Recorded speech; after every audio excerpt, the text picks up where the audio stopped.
కన్యాభరణి సంయాతం వాధూలకులభూషణం శ్రీరంగారిజ గురోః పుత్రం షఠగోపమహం భజే. అస్మత్ గురుభ్యో నమః. భగవత్ బంధువులారా, మనం అమృత కలశం అనే కార్యక్రమాల్లో ఉన్నాం. అందులో పితృదేవతల యొక్క వైశిష్ట్యాన్ని, వైభవాన్ని తెలుసుకుంటున్నాం. మార్కండేయ మహర్షి మేరుపర్వతం ప్రాంతంలో తపస్సు చేస్తున్నప్పుడు విమానం అధిరోహించిన ఒక అంగుష్ట మాత్ర పురుషుడు అతనికి దర్శనమిచ్చాడు. వారికి నమస్కరించి తామెవరు అని అడిగితే, నేను సనత్కుమారుణ్ణి, బ్రహ్మగారి మొదటి పుత్రుణ్ణి. వశిష్ఠ, క్రతు, అంగిరస, పులస్త్య, పులహ ఇలాంటి సప్త బ్రహ్మపుత్రుల కంటే నేను మొదటివాణ్ణి, నేను పెద్దవాణ్ణి, వారు నా తరువాత వారు. నీవు నా గురించి తపస్సు చేశావు, నేను కావాలి అనుకున్నావు, అందుకే నేను దర్శనిస్తున్నాను.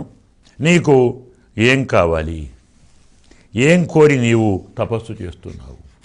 నేనే ఆ సనత్కుమారుణ్ణి అని వివరాలు చెప్పితే, అది విన్నటువంటి మార్కండేయ మహర్షి, బాగుంది అయ్యా, సనత్కుమారులుగా మీరు మాకు దర్శనమిచ్చారు, నేను సంతోషం. నాకున్నటువంటి సందేహాన్ని తీర్చండి. ఇదే విషయం మొదలు అడిగామే పితృదేవత గురించి, దాన్ని వారు అడిగారు. పితృదేవతలంటే ఎవరు, ఎలా సృష్టించబడ్డారు, ఎక్కడుంటారు, ఎందరుంటారు, ఎలా మన శ్రాద్ధం తీసుకుంటారు, ఎలా మనకు ఫలితం ఇస్తారు, మనం వారిని ఎలా ఆరాధించాలి అనేటువంటి అంశాన్ని చెప్పవలసిందే అని మార్కండేయ మహర్షి సనత్కుమారుడిని ప్రశ్నించాడు. సనత్కుమారుడు సంతోషించి, నాయనా, పితృదేవతలంటే ఎవరో కాదు, సాక్షాత్తు బ్రహ్మగారు సృష్టించినటువంటి దేవతలు. బ్రహ్మ మొదలు దేవతలను సృష్టించాడు. ఎందుకు? తనను ఆరాధించాలి అని. మరి పుత్రులు ఏం చేయాలి? తండ్రిని ఆరాధించాలి కదా. తమకు శరీరాన్ని, మనస్సును, బుద్ధిని, ప్రజ్ఞను ఇవన్నీ ఇచ్చినవాడు తండ్రి. తండ్రిని ఇవన్నీ తీసుకొని వారిని ఆరాధించొద్దా? నా పుత్రులు నన్ను ఆరాధిస్తారన్న భావనతో బ్రహ్మగారు దేవతలను సృష్టించారు. కానీ దేవతలు ఏం చేశారు? వారిని ఆరాధించడం మానేసి ఏవేవో ఫలాన్ని కోరుతూ ఫలాలను ఆరాధించారు, అంటే కోరికలను ఆరాధించారు. నాకేదో అధికారం కావాలి, ఐశ్వర్యం కావాలి, సంపద కావాలి, మరోటి కావాలి, మరోటి కావాలి. స్వార్థపరులై కోరికలు పెంచుకొని తమకు రావలసిన ఫలాలను కోరుతూ కాలం గడిపారు తప్ప తండ్రి గారిని ఆరాధించలేదు. దానితో తండ్రి గారి కోపం వచ్చేసింది. వస్తుంది కదా, ఎందుకు సృష్టించామో మీరు ఆ పని చేయలేదు కాబట్టి మీరంతా మూర్ఖులవుతారు, జ్ఞానశూన్యులవుతారు, అతను మీకు ఏ విషయము తెలియదు శపించాడు. మరి తండ్రి గారి శాపం తప్పదు కదా. మూర్ఖులైపోయారు, మోహాన్ని పొందారు, ఏమీ తెలియలేదు. ఏం చేయాలి?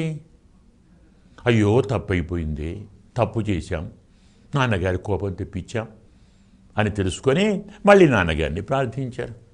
అయ్యా, మీరే రక్షించాలి, మా తప్పు క్షమించండి, మాకు జ్ఞానోపదేశం చెయ్యండి, మా కోసం కాకున్నా లోకం కోసం మమ్ములను మీరు అనుగ్రహించండి అని ప్రార్థిస్తే, తప్పు చేసినప్పుడు ప్రాయశ్చిత్తం చేయాలి, చేసుకోవాలి. ప్రాయశ్చిత్తం లేకుండా ఏ తప్పుకు పరిష్కారం ఉండదు. మీరు నన్ను ఆరాధించండి అంటే మీ కోరికలను, స్వార్థాన్ని మీరు ఆరాధించారు, అందుకే మీకు శిక్ష. మీరు చేసిన తప్పుకు ఎలాంటి ప్రాయశ్చిత్తం చేయాలో మీ పుత్రులను అడగండి, నేను చెప్పను. వెళ్ళండి, ఫలానా చోట మీ పుత్రులు ఉన్నారు, అక్కడికి వెళ్ళి మీ పుత్రులను ప్రాయశ్చిత్తం గురించి అడగండి, వారు చెప్తారు, దానితో మీకు జ్ఞానం కలుగుతుంది అని బ్రహ్మగారు చెప్పితే ఈ దేవతలు అక్కడికి వెళ్ళారు. ఎక్కడికి వెళ్ళారు? తన పుత్రుల దగ్గరికి వెళ్ళారు. వెళ్ళి వారు, అయ్యా మాకే విషయం చెప్పండి, మరి మా నాన్నగారు చెప్పారు మీతో విషయాన్ని తెలుసుకోవని. ఎలా మేము ప్రాయశ్చిత్తాన్ని ఆచరించాలి అంటే వారు చెప్తారు, ప్రాయశ్చిత్తం అనేది వాక్కుతోటి, మనస్సుతోటి, కర్మతోటి, చివరికి కన్నులతోటి కూడా చేసుకోవచ్చు. ప్రాయశ్చిత్తాని ధర్మజ్ఞాః వాంగ్మనః కర్మజానివై శంసంతి కుశలాస్తస్య చక్షుర్భ్యామపి నిత్యశః. ఇది ప్రమాణం. ప్రాయశ్చిత్తం కర్మలతో కూడా ఆచరించవచ్చు. ఇలా ప్రాయశ్చిత్తం ఎలా చేయాలో వారంతా చెప్పి అంత విన్న తర్వాత వారు అంటే వీరి పుత్రులు వీరిని ఏమన్నారు? గమ్యతాం పుత్రకా, పుత్రులారా వెళ్ళండి అన్నారు. న్యాయంగా పుత్రులా వాళ్ళు తండ్రులు కదా, తమ దగ్గరికి వచ్చారు, తండ్రులే తమను అడిగారు. తమ వల్ల జ్ఞానం పొందగానే ఈ పుత్రులు వారిని పుత్రులు అన్నారు. అది ఎందుకో వారికి నచ్చలేదు. మమ్మల్ని అవమానించారు అనుకున్నారు. వీరు కూడా చెప్పించారా? అవమానం జరిగిందే, ఏం చేయాలి అని తెలుసుకుందాం. మళ్ళీ వెళ్ళారు బ్రహ్మ దగ్గరికి. అయ్యా బ్రహ్మగారు, వారు చెప్పారు, మా పుత్రులు ప్రాయశ్చిత్తం చెప్పారు, కానీ చెబుతూ మమ్మల్ని పుత్రకా అన్నారు. మరి మీ తండ్రులం కదా, ఎలా పుత్రకా అంటారు? మాకు అవమానం కదా అంటే, కాదు నాన్న అన్నాడు బ్రహ్మ. ఎలాగండి అంటే, మీరు వారికి శరీరాన్ని ఇచ్చారు, వారు మీకు జ్ఞానాన్ని ఇచ్చారు. పాంచభౌతికమైన శరీరం ఇచ్చారు కాబట్టి మీరు వారికి తండ్రులు, జ్ఞానదేహాన్ని ఇచ్చారు కాబట్టి వారు మీకు తండ్రులు. జ్ఞానప్రదుడు తండ్రే కదా. జన్మనిచ్చినవాడు, ప్రాణాన్ని ఇచ్చినవాడు, జ్ఞానాన్ని ఇచ్చినవాడు కూడా తండ్రిని శాస్త్రం ధర్మం చెప్తుంది. అందువల్ల మీకు జ్ఞానదేహం ఇచ్చారు కాబట్టి వారు మీకు తండ్రులు. మీరు వారికి దేహం ఇచ్చారు, మీరు వారికి తండ్రులు. ఇలా మీకు వారు పుత్రులు, వారికి మీరు పుత్రులు. పరస్పరం పుత్ర సంబంధంతో ఉండండి. అప్పుడు మీరిద్దరూ పితృదేవతలే. వారు పితరులే, మీరు పితరులే. అడిగిన వారు జ్ఞానం పొందారు కాబట్టి పుత్రులు, అడగకున్నా దేహం ఇచ్చారు కాబట్టి వారు మీకు పుత్రులు. ఇది పితృదేవతల యొక్క సంగ్రహమైనటువంటి ఉత్పత్తి అంటారు. అంటే మీరు వారికి పుత్రులు, వారికి మీరు పుత్రులు, ఇలా చెప్పుకోండి అని చెప్తే వారి సందేహం తీరి అప్పుడు వెళ్ళి, నాయనా బాగా చెప్పారు, మా నాన్నగారు చెప్పారు, మీరు మాకు పితృదేవతలు, మీరు ధర్మాన్ని మాకు బోధించారు, ధర్మం మాకు తెలిసిపోయింది, అందువల్ల మరి వరం కోరుకోండి, ఏం కావాలో ఇస్తాము. మాకు మీరు ఇచ్చారు కాబట్టి మరి మీకు మేము ఇవ్వాలి కదా, ఏం వరం కావాలో కోరుకోండి. మీరేం చెప్పారో అలాగే అవుతుంది.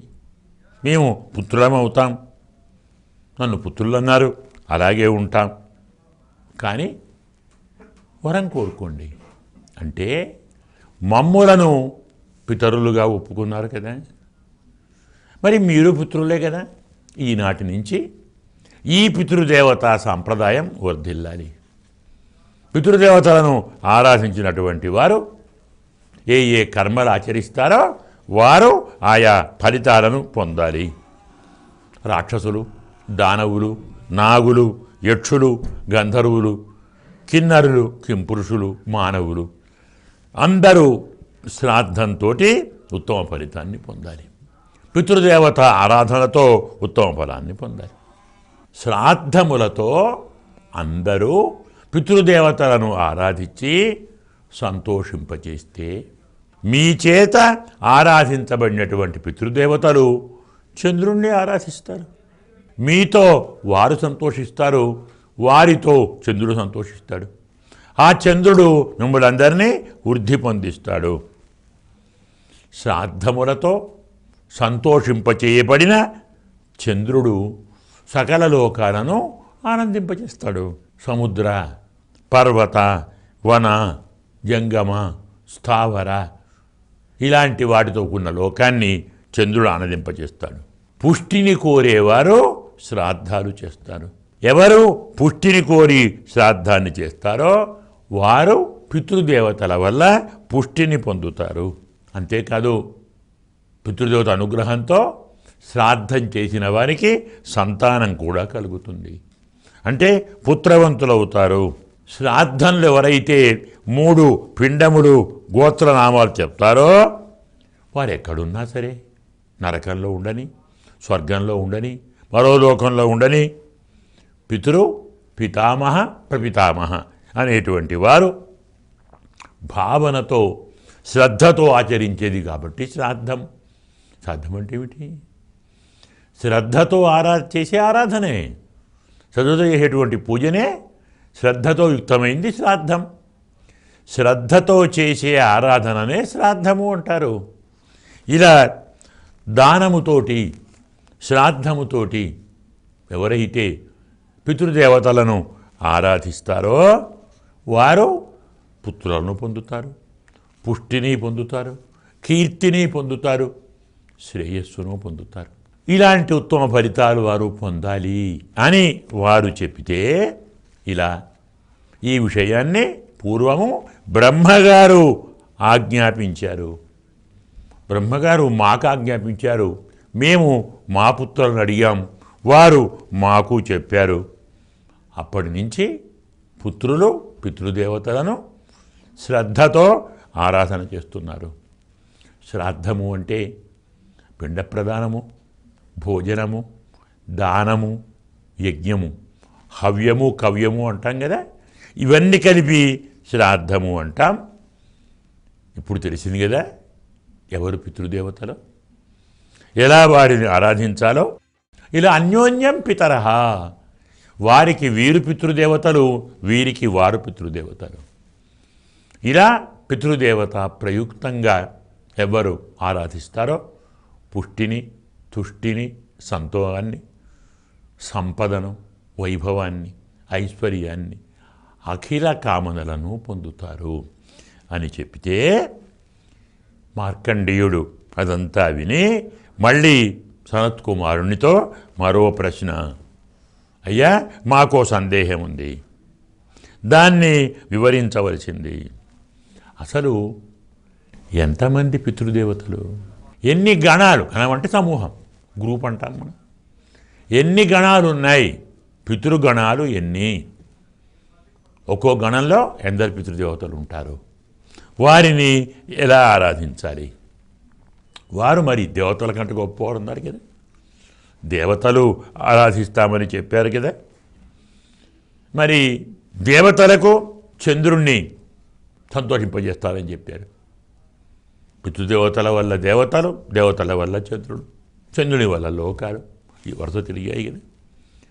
కాదు, దేవతలు పితృదేవతలు చంద్రుడు, చంద్రుడితో లోకాలు, ఎలా, ఎందరున్నారు ఎందరుంటారు అంటే సనత్కుమారుడు మళ్ళీ చెప్తున్నాడు, సప్త ఏతే యజతాం శ్రేష్ఠా, పితృదేవతలు 7 గణాలుగా ఉంటాయి.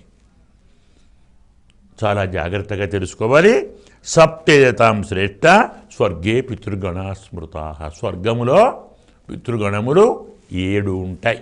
అందులో 7గురిలో 4గురికి ఆకారం ఉంటుంది, 3గురికి ఆకారం ఉండదు. మూర్తిమంతః 4 త్రయః అమూర్తయః. ఆకారం ఉన్నవాడు 4, ఆకారం లేనివారు 3. మరి వారి యొక్క లోకములు, వారు చేసేటువంటి లోక సృష్టి, అన్ని వివరాలు మీకు నేను చెప్తా వినవలసింది. ప్రభావము, పితృదేవతల ప్రభావము, వారి యొక్క మహత్వము, ఇదంతా విస్తరంగా చెప్తాను వినవలసింది. ధర్మమూర్తిధరాః తేషాం త్రయోయే పరమాగణాః. 7 పితృగణములలో 3 గణములు ధర్మమూర్తిధరాః అంటే ధర్మస్వరూపాన్ని ధరించిన వారు. నామాలు చెప్తున్నా వినవలసింది. లోకాన్ సనాతనామా ఎత్ర తిష్టంతి భాస్వరాః అమూర్తయః పితృగణాః. చెప్పాం కదా, ఎలాంటి ఆకారము లేనటువంటి పితృగణములు, వీరికి స్వరూపం లేదు, ఎవరు వీరు? ప్రజాపతికి పుత్రులే. వీరంతా బ్రహ్మగారి పుత్రులే. విరాజస్య దివి శ్రేష్ఠ అంటే ప్రజాపతికే పేరు విరాట్ అంటాం కదా, అందువల్ల విరాజుని పుత్రులు వీరు. అందుకే ఈ గణాన్ని ఏమంటారు? వైరాజులు అంటారు. మొదటి పితృగణం పేరు వైరాజ. వైరాజ పితృగణము. వీరిని దేవగణం సక్రమంగా ఆరాధిస్తుంది. వీరు ఇలా ఆరాధించబడుతూ కూడా యోగభ్రష్టులై సనాతనమైనటువంటి అన్ని లోకాలను పొంది మళ్ళీ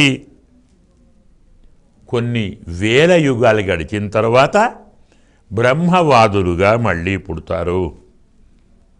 ఈ వైరాజులు పూర్వజన్మ స్మృతిని పొంది సాటిలేని సాంఖ్యయోగాన్ని పొంది యోగగతితో సిద్ధులవుతారు.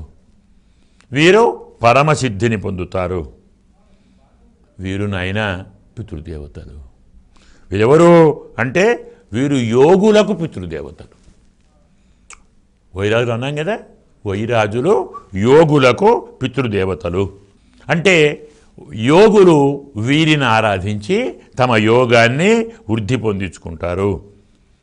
వీరే తమ యోగ బలంతో చంద్రుణ్ణి తృప్తి కలిగిస్తారు. అందుకే ఈ యోగి పితరులకు అంటే విశేషంగా యోగులకు శ్రాద్ధాన్ని ఆచరించాలి. శ్రాద్ధమును యోగులకు దానం ఇవ్వాలి. శ్రాద్ధాన్ని యోగులకే ఇవ్వాలి. ఏష వై ప్రథమ సర్గ. వైరాజులు అన్నాం కదా, వైరాజులు అనేటువంటి వారు పితృదేవతల యొక్క మొదటి సృష్టి. వీరు సోమపానం చేసే మహానుభావులు. మహానుభావులు వీరు. వీరికి అంటే వైరాజ పితృదేవతలకు మానసీ కన్య మనస్సంకల్పంతో ఒక అమ్మాయి కలిగింది. ఆమె పేరు మేనా అంటారు. ఎవరు మేనా? తెలుసు అనుకుంటాను. హిమవంతుడి భార్య. అందరికీ తెలుసు. అంటే వైరాజుల మానసీకన్య మేనా. ఈ మేనా హిమవంతుని భార్య. వీరిద్దరి కుమారుడే మైనాకుడు. ఆ మైనాకుని యొక్క కుమారుడు క్రౌంచం అనేటువంటి మహాపర్వతం. క్రౌంచగిరి అంటాం మనం. చాలా ప్రసిద్ధం అది. అందులో చాలా రత్నాలు ఉంటాయి. అలాగే ఈ తిస్రః కన్యాస్తు మేనాయాం. హిమవంతునికి మేన యందు ముగ్గురు అమ్మాయిలు కలిగారు. అపర్ణ, ఏకపర్ణ, ఏకపాటల వారి పేర్లు. ఇందులో ఈ ముగ్గురు యోగాన్ని కోరి తపస్సు చేస్తూ ఉన్నారు మహానుభావులు. దేవదానవులు కూడా ఇంత గొప్పగా తపస్సు చేయలేరు. దాన్ని వీరు చేస్తున్నారు. వీరు తపస్సుతోటి సకల లోకాలను సంతాపాన్ని కలిగించారు. అందులో ఒక అమ్మాయి రోజు ఒక ఆకును మాత్రమే తిని తపస్సు చేసేది. ఆమెను ఏకపర్ణ అన్నారు. ఇంకొక మహానుభావురాలు రోజు ఒక పాటల పుష్పాన్ని ఆహారంగా తీసుకొని తపస్సు చేసేది. ఆమెను ఏకపాటల అన్నారు. ఇక మొదటి ఆమె ఏమీ ఆహారం తీసుకోకుండా, అంటే ఆకులను కూడా ఆహారం తీసుకోకుండా తపస్సు చేసింది. సంస్కృతంలో పర్ణ అంటే ఆకు కదా, అపర్ణ అంటే ఆకు కూడా లేదు. ఆకలైనా ఏమైనా ఆకును కూడా ఆహారంగా తీసుకోకుండా తపస్సు చేసిన అమ్మాయిని అపర్ణ అంటారు. అపర్ణ అంటే ఎవరు? పార్వతీదేవి, శంకరుని భార్య అండి. ఈ మహానుభావురాలు శంకరుణ్ణి భర్తగా పొందాలని తపస్సు చేసింది. అప్పుడు మేన వచ్చి, చాలా సుకుమారురాలవు, తపస్సు నీకెందుకు, నీకెవరు కావాలో దొరుకుతారు కదా, తపస్సు మానేయి, ఊ మా అంది. ఊ అంటే ఓ, మా అంటే వద్దు. ఓ అమ్మాయి తపస్సు వద్దు అంది. అప్పటి నుంచి ఆమె పేరు ఉమా. ఆమె అపర్ణ, ఆమె ఉమ. ఈ ఉమను శంకరునికిచ్చి వివాహం చేశారు. ఈ మహానుభావులు మరి శంకరునికి భార్యగా ఈమె చేరింది. ఇలా అపర్ణ, ఏకపర్ణ, ఏకపాడలు అనేటువంటి కుమారి త్రయం ఉందే, వీరు 3 లోకాలను కాపాడుతున్నారు. వీరి వల్లే జగత్తు నిలుస్తూ ఉంది. వీరంతా తపశ్శరీరా, తపస్సే శరీరంగా ధరించిన మహానుభావులు, యోగ బలంతో ఉన్నటువంటి మహానుభావురాళ్ళు. అందరూ బ్రహ్మవాదునులు, అందరూ ఊర్ధ్వరేతస్సులు. ఇందులో పెద్దమ్మాయి ఉమా అనేది ఈమె మహాబల యోగంతో మహాదేవుణ్ణి వివాహం చేసుకొని ఉంది. అందువల్ల ఆమెను మనకు అపర్ణ అని అంటారు. ఇలా సంగ్రహంగా 3 అమ్మాయిల యొక్క పుత్రికల యొక్క, అంటే హిమవంతుని యొక్క 3 పుత్రికల వైభవాన్ని ఇందులో మనం వివరించాం. స్వస్తి.